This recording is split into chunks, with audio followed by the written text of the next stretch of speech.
आप देख रहे हैं गुलिस्तान न्यूज। अभी तक का उर्दू खबरनामा लेकर मैं आपका मेजबान गौहर कुछे आपकी खिदमत में हाजिर। तफसीलात से पहले सुर्खियों पर एक नजर।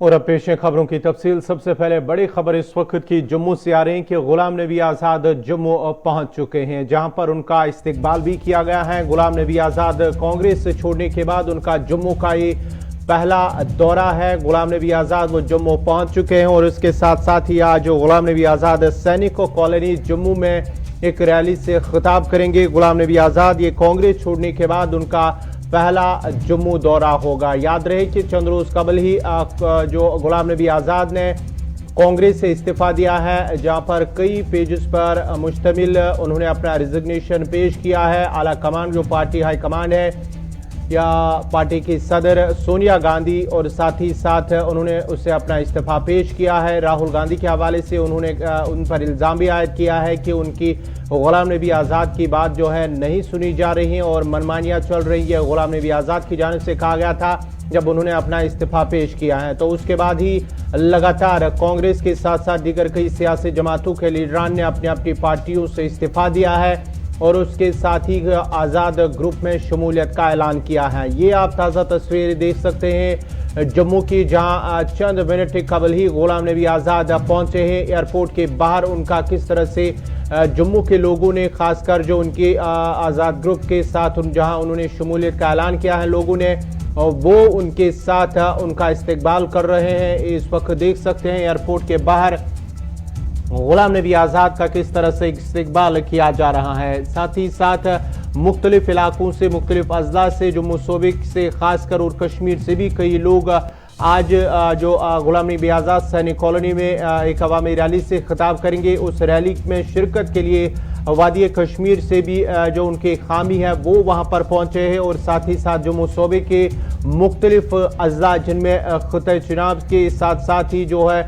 राजौरी, पुंछ, वहां से भी लोग जो उनके साथ जो उनके हामी हैं वो वहां पर पहुंचे और आज़ाद, और ये भी माना जाता है कि आज कई लीडरान उनकी मौजूदगी में उस ग्रुप में शमूलियत का भी ऐलान कर सकते हैं। ये भी कहा जा रहा है कि कई लीडरान आज दीगर जो दूसरी जमातों के लीडरान हैं वो इस्तीफा पेश करेंगे अपनी जमात को और आज़ाद ग्रुप में वो शमूलियत का ऐलान भी करेंगे आज स्टेज पर, जहां गुलाम नबी आज़ाद एक अवामी रैली से खिताब करेंगे।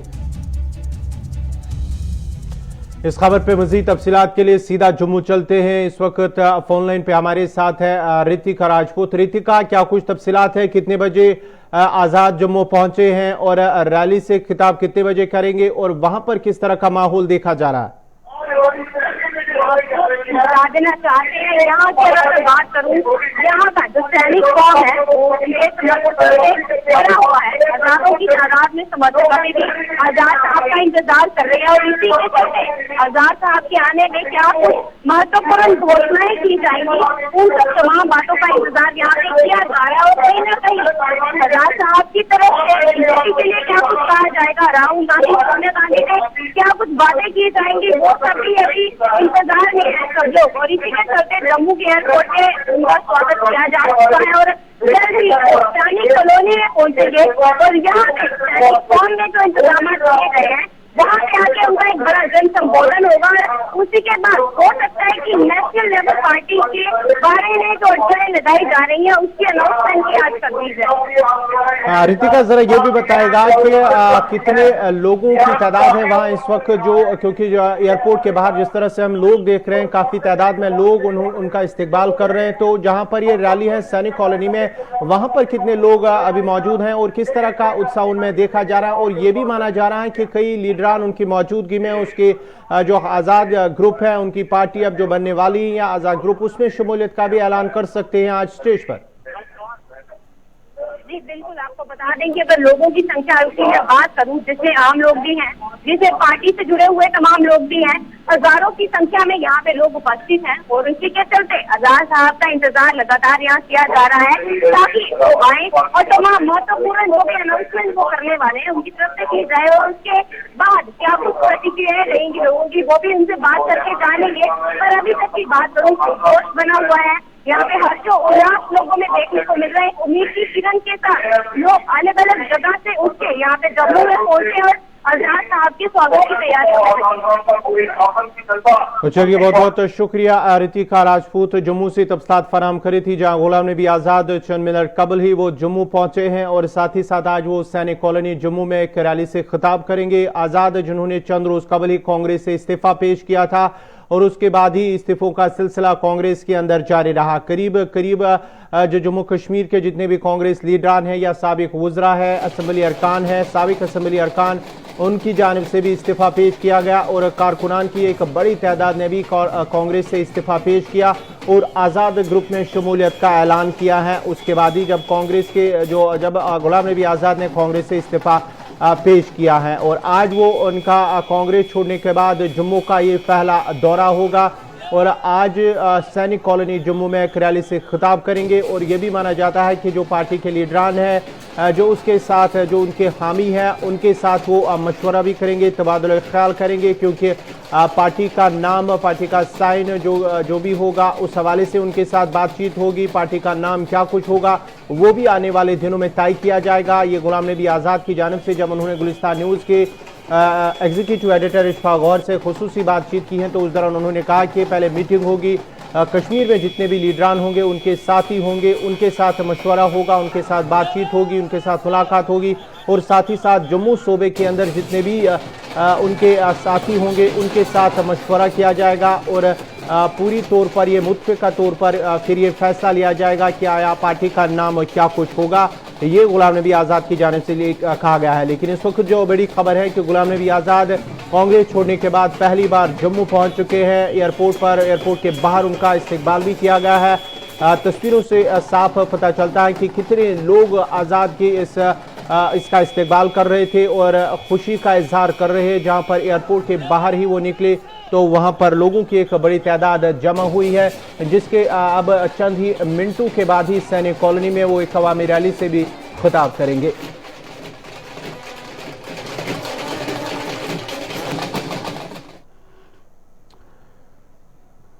बढ़ते आगे बात जरा श्रीनगर जम्मू कौमी शाहरा की भी करते हैं। श्रीनगर जम्मू कौमी शाहरा आज ट्रैफिक के लिए उस वक्त बंद हुआ जब मिहाड कैफेटेरिया मोड़ के करीब जो रामबन का इलाका है वहां पर पत्थर और मिट्टी गिराने की वजह से ट्रैफिक में खलल पड़ गया और ट्रैफिक की आमदरफ्त मुतासर हुई है। कैफेटेरिया मोड़ मिहाड रामबन के करीब लगातार पत्थर और पस्सियां गिराने की वजह से एक बार फिर श्रीनगर जम्मू कौमी शाहरा ट्रैफिक के लिए बंद हुआ है और इसके साथ साथ ही ट्रैफिक को बहाल करने के लिए इंतजामिया की तरफ से कोशिशें जारी हैं। वहां पर मिट्टी और साथ ही साथ पत्थर हटाने का काम लगातार जारी है ट्रैफिक इंतजामिया की जानिब से और साथ ही साथ ट्रैफिक हुकाम की जानिब से। ये आप तस्वीरें देख सकते हैं कि जहां पर ये पत्थर और मिट्टी गिराने के बाद श्रीनगर जम्मू कौमी शाहरा एक बार फिर ट्रैफिक की आमदरफ्त के बंद हुए। इसके साथ साथ ही सैकड़ों की तादाद में गाड़ियां श्रीनगर जम्मू कौमी शाहरा पर दरमांदा है, जिनमें से मालबरदार गाड़ियों के साथ साथ मुसाफिर गाड़ियां भी है। सैकड़ों की तादाद में गाड़ियां हैं वो मुतासर हुई है, दरमांदा हुई है। उसके साथ साथ ही इंतजामिया की जानिब से जो मैन और मशीनरी है लगातार कोशिशें की जा रही हैं कि ट्रैफिक को जल्द अज जल्द बहाल किया जाएगा। आपको बताते चले कि आज सुबह करीब 9 बजे 9:30 बजे के करीब ये कैफेटेरिया मोड़ और मिहाड रामबन के करीब पत्थर और मिट्टी के तूदे गिराने की वजह से शहरा एक बार फिर गाड़ियों की आमदरफ्त के लिए बंद हुआ। उसके साथ साथ ही इंतजामिया की जानिब से, ट्रैफिक हुकाम की जानिब से उसे बहाल करने के हवाले से काम लगातार जारी है। ट्रैफिक हुकाम की जानिब से लोगों से ये भी अपील की गई है जो श्रीनगर जम्मू कौमी शाहरा पर सफर करना चाहते हैं उनसे अपील की गई है कि वो सफर करने से कबल ट्रैफिक कंट्रोल रूम से राबिता करें और उसके साथ साथ उसके बाद ही अपना सफर वो जारी रख सकते हैं, क्योंकि ऐसा ना हो अगर ये श्रीनगर जम्मू कौमी शाहरा बंद है, वो घर से सफर के लिए निकलेंगे तो रास्ते में उन्हें मुश्किलात का सामना करना पड़े। इससे पहले ही वो ट्रैफिक कंट्रोल रूम से राबिता करे और उसके बाद ही अपना सफर वो शुरू कर सकते हैं। नाज़रीन, आपको एक बार फिर से बताते चले कि श्रीनगर जम्मू कौमी शाहरा, मजीद तफसीलात के लिए सीधा चलते हैं अपने नुमाइंदे जो फोन लाइन पे इस वक्त थे, आरिफ वहीद। आरिफ, क्या कुछ तफसीलात है श्रीनगर जम्मू कौमी शाहरा के हवाले से, जहां एक बार फिर ट्रैफिक जो श्रीनगर जम्मू कौमी शाहरा है रामबन मेहाड़ के करीब पत्थर और मिट्टी के तोदे गिराने से बंद हुआ है? जी बिल्कुल गवर, मैं आपको बताता चलूं कि जम्मू श्रीनगर नेशनल हाईवे की अगर बात करें, जो सुबह से बारिशों का सिलसिला रहा या आम दिनों में भी मेहाड़ के इलाके में पत्थर या मलबा खिसकने का काम, ये जो सिलसिला जो है वो जारी रहता है, जहां पर वर्किंग एजेंसीज जो है वहां पर काम वगैरह भी कर रही है, बेंचिंग का काम। लेकिन कहीं ना कहीं पे अगर देखें तो आज सुबह सुबह जो है बारिशों का सिलसिला रहा है, जिसकी वजह से जो है फिर से आज एक बार जो है जम्मू श्रीनगर कौमी शाहरा पे मेहाड़ के इलाके में रास्ता बंद हुआ है। और कहीं ना कहीं पे जिस तरह से हमारी ट्रैफिक हुकाम के साथ बात हुई, उनका मानना है कि मैन मशीनरी जो है वो ऑन टोज है और 1-1.5 घंटे के अंदर अंदर जो है हाईवे को रेस्टोर किया जा सकता है। लेकिन कहीं पे अगर देखें तो इस समय जो बालाई इलाके हैं, धुंध का माहौल है और बारिशों का सिलसिला जो है हल्का हल्का सा इस समय भी बारिशों का सिलसिला चल रहा है। लेकिन उम्मीद है कि जिस तरह से मैन मशीनरी को बरोकार लाया गया है, तो 1-1.5 घंटे के अंदर अंदर जो है जम्मू श्रीनगर कौमी शाहरा को ट्रैफिक के लिए बहाल किया जा सकता है। आरिफ, जिस तरह से मौसम की आपने बात की है, क्या वहां से बारिश हो रही है? और अगर बारिश हो रही है तो क्या मजीद जो है वहां पर ट्रैफिक में खलल पड़ सकता है? जी बिल्कुल गवर, मैं आपको बताता चलूं कि इस समय अगर हम देखें तो सुबह से ही जो मॉर्निंग में जो है शावर जो है थोड़े से तेज थे, उसके बाद थोड़ा सा उसमें नरमी आगे लगी। इस वक्त की बात करें, इस वक्त भी जो है हल्की हल्की बारिशें हो रही है। बालाई इलाकों में धुंध का माहौल है, लेकिन अगर बारिशें मजीद होती है तो कौमी शाहरा पे मेहाड़ और जो रामबन का एरिया है, कैप्टेरिया मोड़, वहां पे कॉम्प्लिकेशन हो सकती है। लेकिन इस वक्त की बात करें तो बारिशें जो है हल्की हो रही है, लेकिन मौसम के मिजाज भी जो है आज फिर से बिगड़ते हुए नजर आ रहे हैं।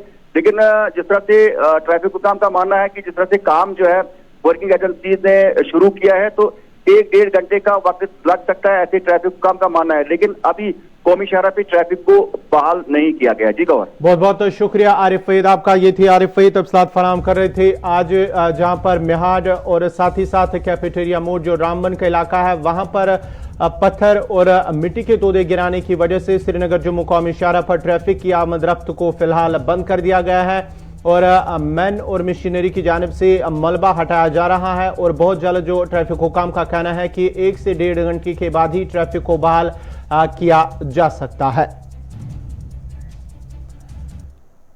तो बढ़ते आगे बात जरा जम्मू कश्मीर की, जहां हम कर रहे हैं वहीं जम्मू कश्मीर के हवाले से एक और बड़ी खबर, चीफ इलेक्टोरल ऑफिसर की जानिब से आल पार्टी मीटिंग तलब की गई है। गैर मकामी बाशिंदों को जम्मू कश्मीर असम्बली इंतखाबात में वोटिंग हुकूक देने के तनाज़े पर जम्मू कश्मीर के chief electoral officer Hridesh Kumar Singh ने 5 सितंबर यानी कि कल जम्मू कश्मीर की सियासी जमातों के साथ मीटिंग तलब की है और ये मीटिंग जम्मू जिले के निर्वाचन भवन में मुनक्कद होगी। यानी कि कल 4 बजे ये मीटिंग तलब की गई है, जहां पर जिसमें से national conference, BJP, PDP, Congress और पीपल्स कॉन्फ्रेंस को शिरकत के लिए मदऊ किया गया है। और यह भी बताया जा रहा है कि इस मीटिंग में वोटिंग लिस्ट में गैर मकामी बाशिंदों के नामों के इंदराज से मुतल्लिक मुतअद्दिद पहलुओं पर तबादुल ख्याल भी किया जाएगा। और साथ ही साथ आपको ये भी बताते चले कि जहां पर गुज़श्ता हफ्ते chief electoral officer Hridesh Kumar Singh ने कहा था कि वोटर लिस्ट में 25 लाख नए वोटर्स का इंदराज होगा और गैर मकामी बाशिंदों को भी असेंबली इंतखाबात में वोट डालने के हुकूक मिलने के बाद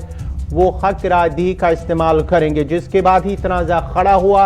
और बीजेपी के अलावा तमाम जो सियासी जमातें हैं, बीजेपी के बगैर जो जितनी भी सियासी जमातें हैं, उन्होंने नाराजगी का इजहार किया था।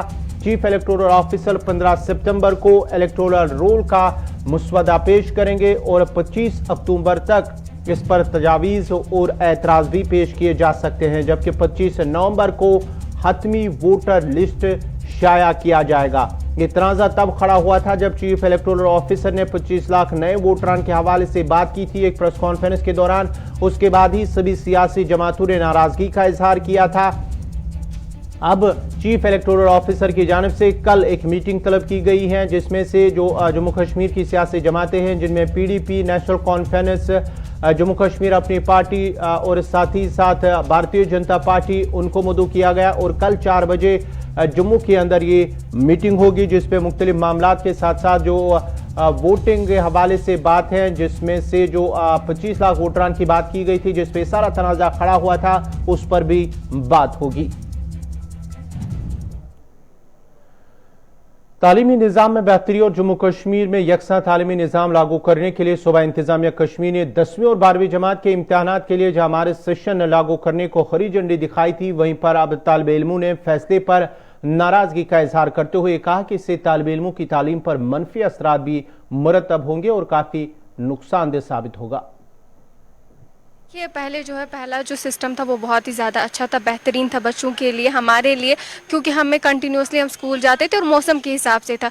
लेकिन अब जो है अब हमें सिर्फ 5 महीने जाना है पढ़ने और फिर उसके बाद जो हम घर में होंगे, तो ये किसको बूस्ट कर रहे हैं? हम स्कूल्स भी नहीं जा पाएंगे, हम प्राइवेट कोचिंग सेंटर्स जाएंगे और ऐसे भी हम में से ऐसे बच्चे जो अफोर्ड नहीं करते हैं कोचिंग सेंटर्स, जो कि आप देख सकते हैं बड़े बड़े कोचिंग सेंटर्स हैं। तो ये क्या, ये तो हम बच्चों के साथ जो है सबसे ज़्यादा नाइंसाफ़ी हो रही है। गवर्नमेंट से अपील क्या रहेगी? मेरा यही अपील रहेगा गवर्नमेंट से कि हमारे मुस्तकबिल के बारे में भी सोचिए, क्योंकि हम जो है हर कोई जो है एक अच्छी फैमिली से बिलोंग नहीं करता है, कोई मिडिल क्लास फैमिली से बिलोंग करता है। कोचिंग्स किसी के लिए जो है अफोर्डेबल नहीं होता है, तो हमारे लिए भी सोचना चाहिए। हमें जो पहला सिस्टम था वही बेहतरीन था, ये नए नए सिस्टम नए नए रूल्स किस लिए है? जी देखिए, पहले ये जो डिसीजन आया है स्टूडेंट्स के लिए, स्पेशली मैं भी एक स्टूडेंट हूँ, देखिए ये एक ऐसा डिसीजन है जिससे बच्चा बिल्कुल डिप्रेस में चला गया है। आप देख लीजिए इंसान पढ़ेगा कब?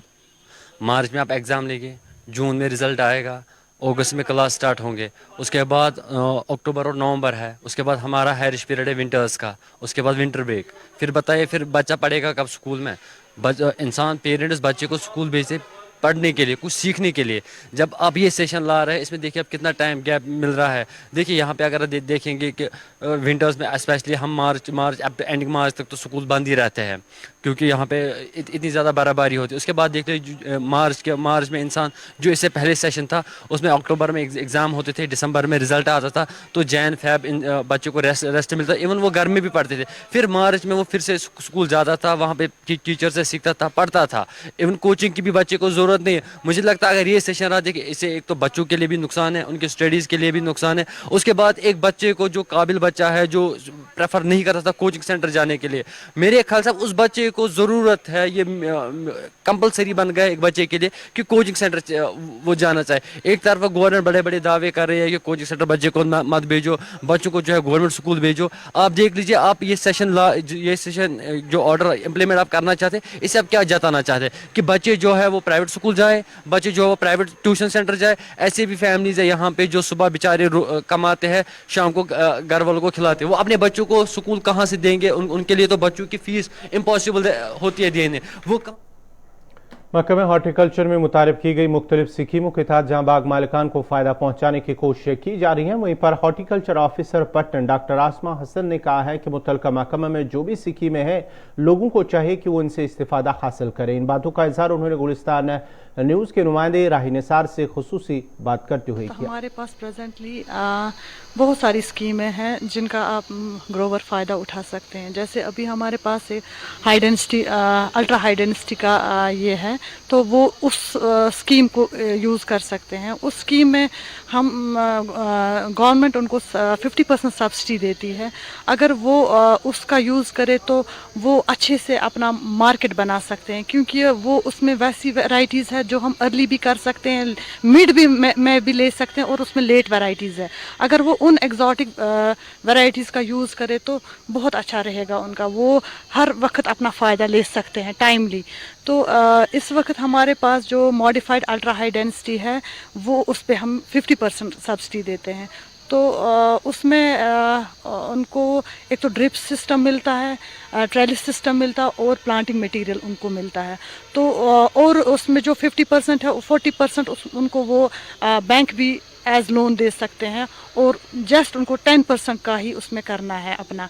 तो अगर वो उस स्कीम का फ़ायदा ले तो बहुत अच्छा रहेगा। और उसके बावजूद हमारे पास मशीनरी का भी काफ़ी ज़्यादा ये है, तो वो उनका भी फ़ायदा ले सकते हैं। हम यहाँ पे अभी इस वक्त हमारे पास पैक हाउस देते हैं, बोरवेल का देते हैं, और बाकी जो मशीन जैसे IP सेट वगैरह या शेड नेट देते हैं इसमें।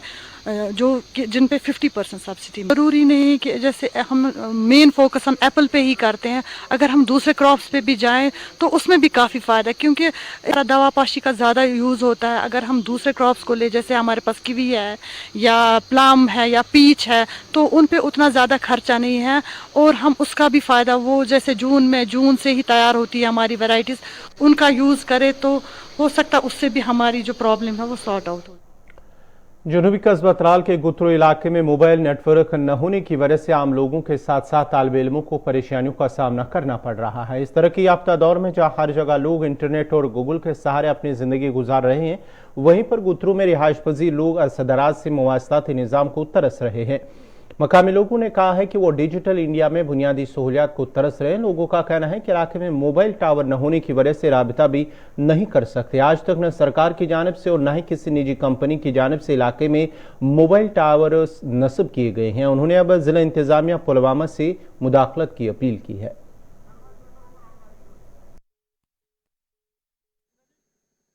अच्छा प्रॉब्लम ये सोशल नेटवर्क यन कि टावर कहें तन यम सात बच्चे ाड़ान तमिस क्या पढ़न तम पे ऑनलाइन तो सह गर नबर ना पे ट कर नम बालन पे खसन और पे नम खान मज ाड़न कत टावर तो सह कर डाउनलोड तो वैन टावर 2 किलोमीटर 3 किलोमीटर दूर तो मगर सह पूरा काम दिवान तन कहें तन यम सात बच्चस काम या पान सह काम तो तम सात नम मोबाइल मतलब जरूरत लगान कहें वह अगर कॉल करो तेल पे घर नबर नेरुन तो सह पे टावर ाड़न या 2 किलोमीटर बोन कुन टावर ना 3 किलोमीटर हेर कुन टावर तम टावर काम दिवान कहें तन मेहरबानी कर या दो ये नौ टावर क्या जियो वियो नत अगर तम तिस फैसिलिटियाँ बनाव यम प्रॉब्लम दूर ग अत बरक्स 2 किलोमीटर हेर